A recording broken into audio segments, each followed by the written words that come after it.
Right now, Azerbaijan has stabbed Putin in the back. Baku is kicking Moscow out. Aliyev has made an unexpected move. A secret weapon is heading to Ukraine. This will bring Moscow to its knees. And in New York, a sensational meeting between Zelensky and Trump is being prepared, which will decide everything. The trap for the Ukrainian armed forces has snapped shut. Kupiansk is burning. The Russians threw everything into a breakthrough, but ended up in a meat grinder. Hundreds of corpses. The front is bursting at the seams. Ukraine is moving forward. Urgent! Drones over Warsaw. Attack on the government district. The Polish Prime Minister makes an urgent statement. The world is in shock. Nato could be drawn into the war right now. The alliance is already launching a plan for retaliation. Ukrainian drones are turning Russia into hell. There is panic in the Kremlin. Russia is heading toward a gasoline collapse. This strike by the AFU put an end to the Russian Federation. Trump holds the fate of the planet in his hands. A sensational decree is on the table. All this and more in our program Hotspot. Urgent. Azerbaijan has finally kicked Moscow out of the Caucasus. It happened. Aliyev has thrown the Kremlin out of the game. This is just the beginning. Baku has done the incredible. The AFU will be flooded with weapons. Azerbaijan has never supplied anything like this before. But that's not all. Zelensky and Trump, a personal meeting in New York. Rubio has confirmed it, a real sensation just in the past few days. Watch for all the details. Azerbaijan may lift the embargo on arms supplies to Ukraine and send its Soviet-era equipment to the front. And the media has reported that Azerbaijan is launching mass production of artillery ammunition for Ukraine. Azerbaijan has accumulated a very substantial arsenal of weaponry, which originates from two main sources. Firstly, from the Soviet Union era, and secondly, from the modern arms Azerbaijan purchased while it was preparing for the deoccupation and liberation of its territory. To say that there is a huge amount of weaponry there, considering the scale of our front and the way the war is being fought, of course not. That's it. But for Azerbaijan, these numbers are quite substantial and impressive. After the Russians shot down an Azerbaijani plane over Grozny and refused to admit responsibility for what they had done, Azerbaijan took up arms. President Aliyev publicly sided with Ukraine and called Russia an occupier. I really do not believe that this is in line with the fundamental aspirations of the Ukrainian people, who would absolutely never agree to being under occupation. And that, right there, is the main piece of advice. That is precisely what we did in our own case. I do think that the people of Azerbaijan remember extremely well who brought war to their land. Formally speaking, yes, it was in fact Armenia, yes, concerning the occupation of the Nagorno-Karabakh region, but it was the Russian Federation that provided full military, political, and financial support. And moreover, and who really controlled the occupied Nagorno-Karabakh territory through so-called peacekeepers? Well, the answer to that question is, in fact, the Russians. At the SCO forum in Beijing, Aliyev shook Putin's hand very coldly and demonstratively refused to talk to him. That was an unprecedented act against our people. We are not responsible for the deterioration of relations. We respond constructively and lawfully, but we will never tolerate any signs or manifestations of aggression or disrespect towards us. In Russia, they didn't lag behind either and began to brutally crack down on members of the Azerbaijani diaspora. The security forces even killed 2 people. Some of the victims have broken ribs. There are those who suffered spinal and internal organ injuries. If Azerbaijan had not intervened, the number of victims could have been hundreds of times higher. In Baku, several journalists from a pro-Russian publication were arrested, directly accused of having ties to the FSB and Russian intelligence. They were said to have been conducting agent-based intelligence activities on Azerbaijani territory in the interests of the Russian Federation. So in other words, this was a kind of symmetrical response. But the real low blow was Azerbaijan and Armenia signing a peace agreement in the United States. They completely ignored Russia as a permanent partner and mediator. Russia's influence in the Caucasus is fading away. Armenia and Azerbaijan commit to permanently cease hostilities, open up trade, establish transport links and diplomatic relations, and also to respect each other's sovereignty and territorial integrity. The Russian Federation now feels the weakness of its position and realizes that in essence, it cannot influence Aliyev or Azerbaijan in any way. And we see that it has started shelling infrastructure, gas infrastructure that Azerbaijan uses already on the territory of Ukraine in the Odessa region. Now Russia has started shelling Azerbaijani oil depots and gas distribution stations in Ukraine. So far, Azerbaijan has been providing Ukraine exclusively with humanitarian aid, but everything could change very quickly. At the moment, we have provided humanitarian and financial aid totaling 40 million euros, and this assistance is ongoing. It is completely transparent and purely humanitarian in nature. We have implemented several social infrastructure projects in the city of Irpin and will continue to do so. You know that Ukrainian children regularly visit us as guests. We will do everything in our power to help.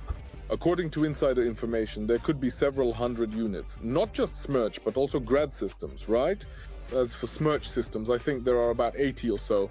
In fact, it is certainly true that such a reinforcement, complete with new equipment for a very specific sector of the front, could go a long way to significantly strengthen our current defensive positions. Plus, there are also, let's say, hundreds of pieces of Soviet-era military equipment being gathered there, the same BTRs, the same BMPs, which would also be absolutely useful for Ukraine. Given the ongoing attempts by the Russians to harm Azerbaijan, Azerbaijani weapons may soon appear on the Ukrainian front lines. Urgent. Kupiansk is on fire. The Russians have thrown all their forces into the breakthrough, but ran into a steel wall of defense. A real meat grinder. The enemy is falling by the hundreds, and Russian troops are desperately trying to break through the deadly line. Kupiansk has turned into the arena of a grand battle. The fate of the front is being decided. Watch for all the latest news from the front line. The occupiers are trying to break through the Ukrainian defenses. The Russians are advancing simultaneously on 5 sectors of the front.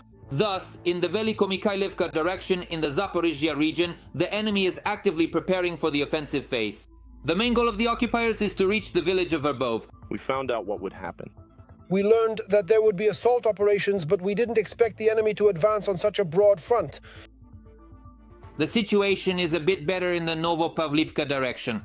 Here our defenders managed to take control of the settlement of Filial. Previously it was repeatedly attacked by the enemy, who is trying to seize it. But now the positions are being held by the Ukrainian armed forces. This tactical strongpoint, the military explains, is extremely important for the armed forces of Ukraine, as it allows them to monitor the movement of enemy infantry and equipment. The situation is difficult but stable in the Pokrovsk direction as well. The main fighting there is concentrated in the area of Vladimirovka. The Ukrainian armed forces control most of the settlement, but the enemy does not stop. They strike with glide bombs, try to change the tactical situation, and may attempt to cut off our lines. At the same time, Ukrainian units are conducting counterattacks southeast of Sofiivka to regain control over the local tree lines. The enemy is not stupid. The enemy is not stupid at all. After each assault, they conduct a debriefing. They take what works and use it next time, and what doesn't work, they don't use again. That's why, indeed, in this case, there was very active cooperation among the FPV drone operators.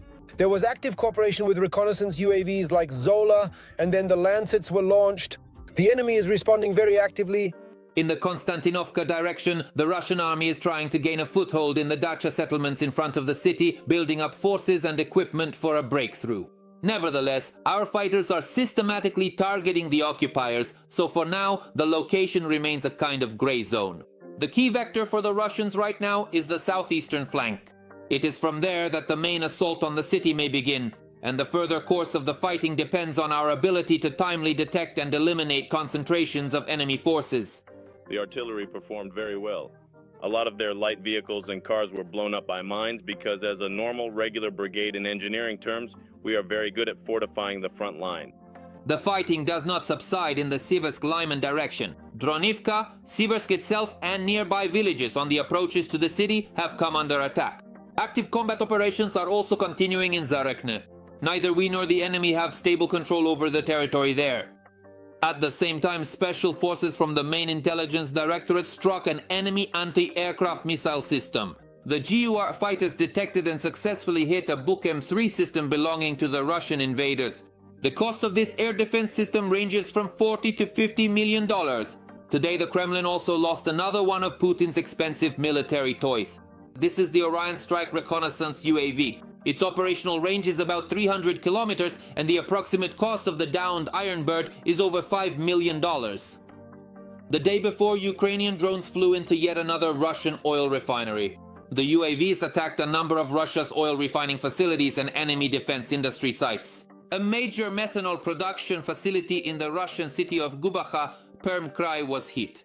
The strike on the occupiers' key chemical infrastructure, located more than 1,600 kilometers from the Ukrainian border, came as a real shock to the Kremlin.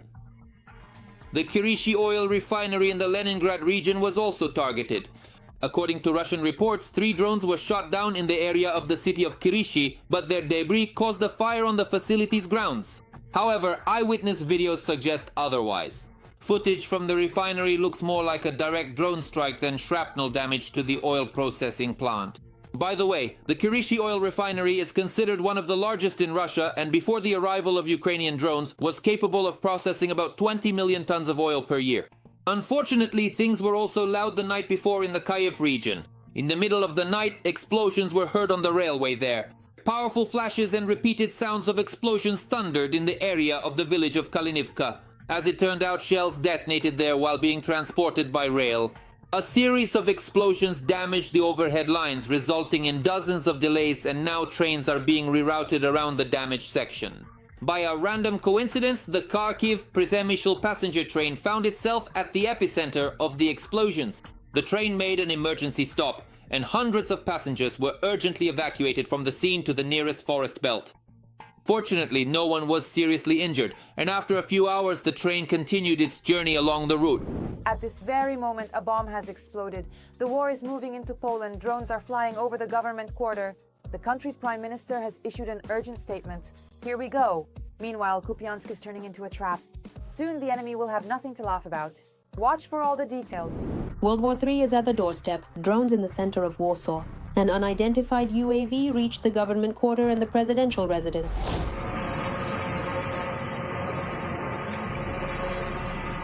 But the drone was quickly neutralized, and Polish law enforcement detained 2 Belarusian citizens. The police are investigating the circumstances of the incident. Meanwhile, the North Atlantic Alliance is preparing for war. In response to the incursion of Russian drones into Polish territory, NATO is launching a large-scale operation called Eastern Guard. The United Kingdom will also join the new North Atlantic Alliance mission, sending Typhoon fighter jets. Additionally, the Czech Republic has sent 3 helicopters and 150 soldiers to protect Poland. NATO is carrying out appropriate countermeasures to prevent a possible scenario of an incursion into NATO countries' territory. In other words, those Russian narratives about NATO's unpreparedness for direct armed confrontation with the Russian Federation are refuted by the concrete actions of the NATO bloc. At the moment, military exercises are taking place on the territory of several NATO countries. And furthermore, against the backdrop of threats from Russia, for the first time since the Cold War, Sweden will increase its defense spending to a record level. The country's army will be reinforced with artillery, military equipment, and air defense systems.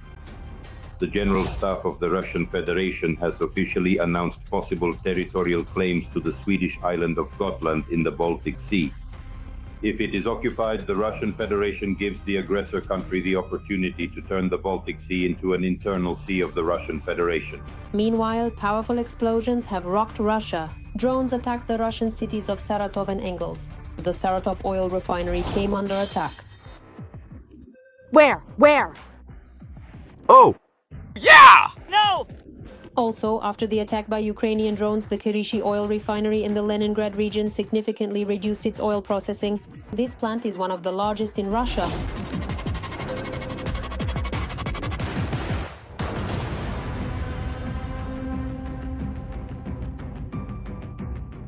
In addition, Ukrainian defense forces struck Russian command posts in the Donetsk region. Enemy personnel were hit, including members of the command staff. The Ukrainian armed forces are also carrying out one of the most successful operations of recent months in the Dobropilya direction. In the Dobropilya direction, at this moment, those small assault groups of the Russian occupation army that managed to break through into Ukrainian territory are now surrounded by units of the Ukrainian defense forces. They are in an operational encirclement, and measures are currently underway to neutralize them, either through physical elimination or by creating conditions for their surrender, thereby replenishing the exchange fund. Meanwhile, in Belarus, the West 2025 military exercises are coming to an end. Moscow and Minsk did not limit themselves to the territory of Belarus and expanded the geography of their joint military exercises to the Kaliningrad region. Right now, Ukraine's triumph. Ukrainian armed forces drones have struck Putin's most vulnerable spot. The Kremlin is plunging into a fuel collapse. Gas stations are running dry. Panic is growing, and this is only the beginning. You will be surprised when you hear what has been destroyed. Details coming up. Every voice matters. Join our community, support independent journalism, and help us bring you the truth from Ukraine. Become a member of Ukraine today. Join us now. Production shutdowns, disruptions in company operations, a fuel crisis, gasoline shortages, kilometer-long lines at gas stations, the introduction of ration cards, and record price hikes. Wow. I have to say that is just absolutely unbelievable. In just a moment, the shockwave is about to finally reach our position. Are you kidding? The fuel shortage is hitting Russia harder than it is officials' wallets. And it's all thanks to the Ukrainian armed forces drones, which have already knocked out a sixth of them. All the oil refineries in Russia.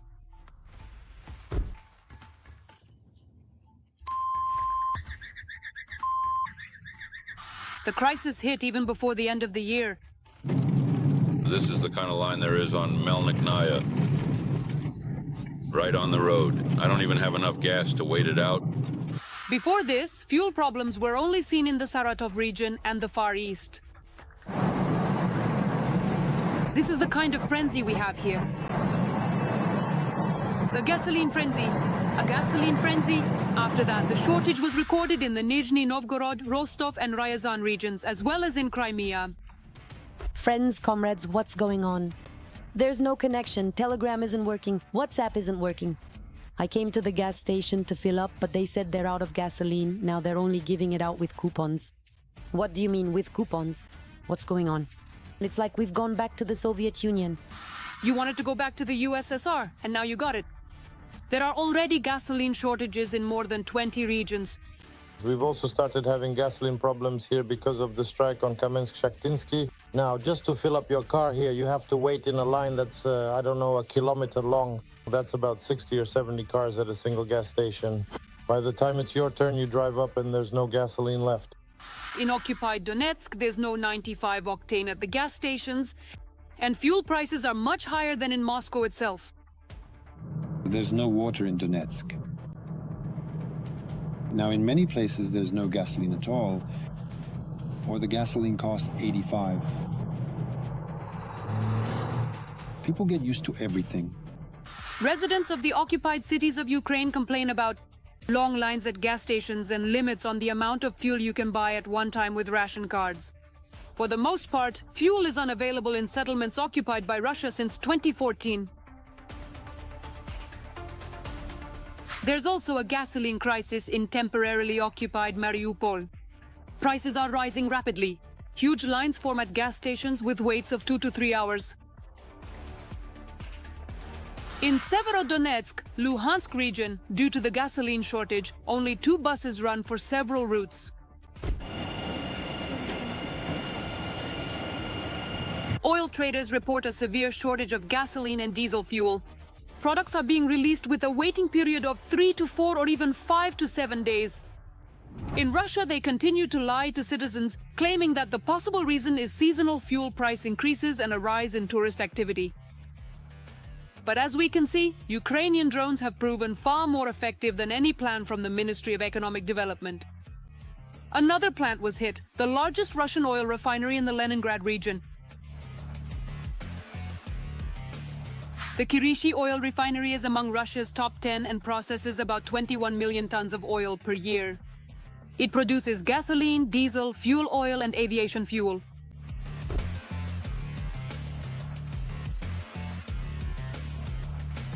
And here is the Ryazan refinery giant, which belongs to Rosneft. It took off.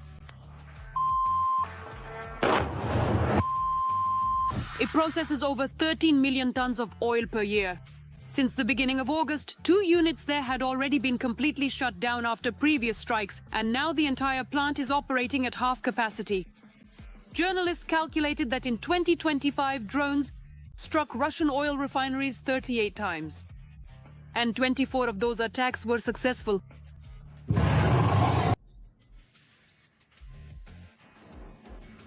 Refineries had to shut down some units for repairs or completely halt fuel production. 5 factories have already been shut down: Kuybishevsky, Novokuybishevsky, Syzransky. Their owner is Rosneft. The same fate befell Volgogradsky, Lukoil, and Afipsky. It's now clear that the most effective sanctions are the ones aimed at Russia's oil infrastructure, namely the oil refineries, terminals, and oil depots. at Russian oil facilities. The fuel crisis has also been worsened by Russia's budgetary problems, which have made gasoline trading unprofitable for companies. After all, even in Russia's remote regions, where Ukrainian drones do not reach, there is also a shortage of fuel. Putin does not comment on the situation at all because he is hiding the fact that the Kremlin can no longer provide compensation from the state budget to the companies. This year, Russia has a deficit budget, and as of today, it is already over 5 trillion rubles. Thank you, Putin, for starting the war. Breaking news. NATO has stood up for Poland. The alliance is launching an incredible response plan. The decree is already on the table. This could change the course of history. Tensions are rising to the limit. Who will strike first, Moscow or NATO? See all the details. The Russian drone attack on Poland and the Zapad 2025 military exercises in Belarus are a rehearsal for an attack on NATO's eastern flank. During exercises in Belarus, the Russian Federation is practicing the capture of the Suwalki Gap. Build. The Russian Federation does not hide its goals and objectives. In Kaliningrad, Russia is demonstratively deploying Iskander missiles in broad daylight and on a busy road. Meanwhile, the defense ministry of the aggressor country reports daily on successful training and combat missile and bomb strikes using aviation and the Navy against the territory of the North Atlantic Alliance. MiG aircraft crews. 31, equipped with the Kinzhal aviation complex, carried out a flight over the neutral waters of the Barents Sea as part of the Joint Strategic Exercise West 2025. During the training combat mission, the crews practiced delivering a simulated airstrike on critically important enemy targets. In response, NATO is strengthening its military capabilities in countries neighboring Russia. According to Polish media, the Eastern Shield mission announced the day before by Mark Rutte has already begun. The Polish General Staff has published footage of a French A-400 transport plane landing in Minsk Mazowiecki. It delivered weaponry for Rafale fighter jets, which, as it turns out, are already in Poland. As part of the mission, countries from Western and Northern Europe are strengthening the military technical capabilities of those nations most vulnerable to the Russian threat. These activities will involve, in particular, Denmark, France, Britain, and Germany. This is quite telling. In other words, we're talking about the practical application of Article 5 of the NATO Charter, namely collective security. On the territory of both Poland and the Baltic states, there is a redeployment of units from both the armed forces of these countries and accordingly NATO member states. First and foremost, this is about strengthening land borders to prevent possible provocations. The protection of the eastern skies is also being reinforced. France, Britain, and Germany are deploying Rafale and Eurofighter fighter jets, as well as additional air defense systems to countries bordering Russia. Any inaction, of course, is a demonstration of profound weakness, which undoubtedly encourages the Russian Federation and others in the future to feel empowered to violate established international norms. Those, let's say, boundaries of the architecture that were established in the Yalta and Potsdam agreements, which the United States of America is now trying to uphold. Now the question is whether the US will support Europe. After Donald Trump's vague response, European politicians began to doubt Washington's willingness to actually defend NATO's borders. What is your reaction to the drone incursion into Poland? It could have been a mistake. It might have been a mistake. But regardless of that, I am not happy about anything related to this situation. But I hope it will end. The Kremlin is watching the response from Europe and the US. Weakness and ignoring the problem will be an invitation for Putin to move from rehearsals to a real attack. Shock. Trump holds the fate of the planet in his hands. There is an order on the table that could blow up geopolitics. India and China have become targets. The White House is preparing a devilish punishment for supporting Putin.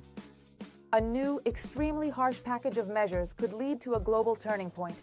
Watch to see what this will lead to.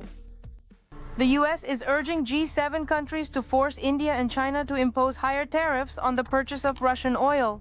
First of all, it's important to understand that when analyzing why the sanctions against Russia did not have the expected effect, there is an effect, but more was anticipated. Because the sanctions were imposed by Western countries. And the countries of the global south did not impose these sanctions, primarily India and China.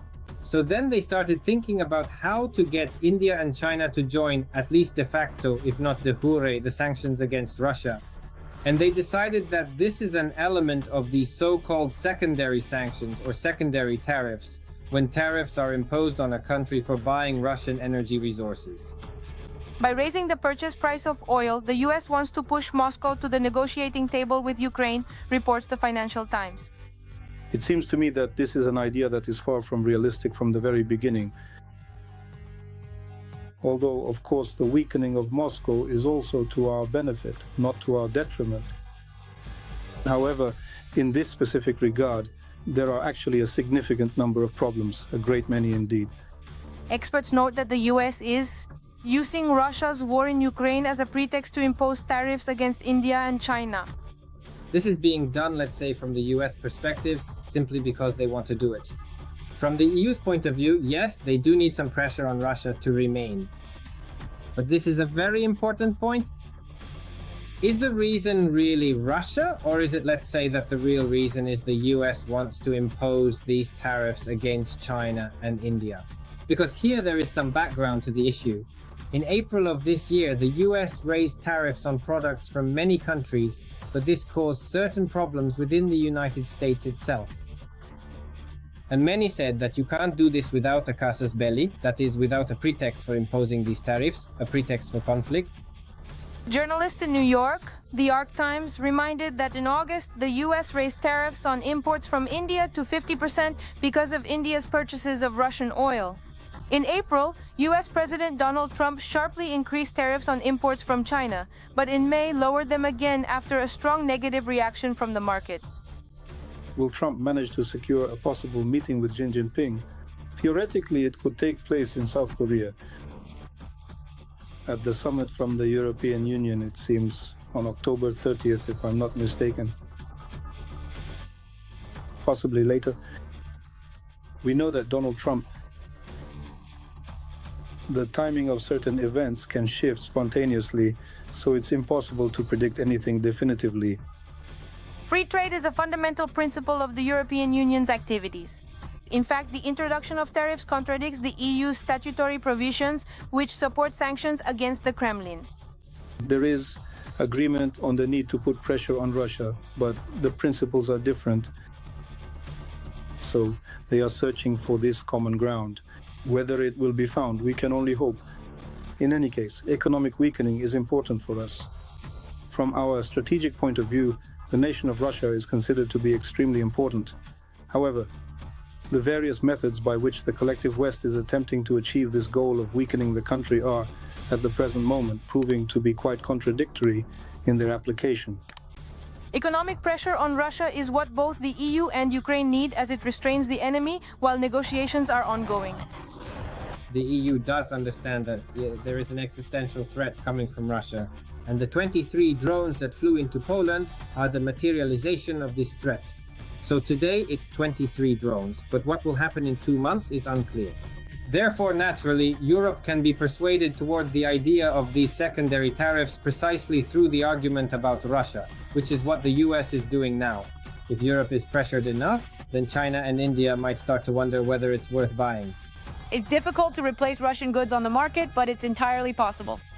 First and foremost, this requires political will and a desire from Europe. That's all for now. For more breaking news from the front, tune in to the next episode.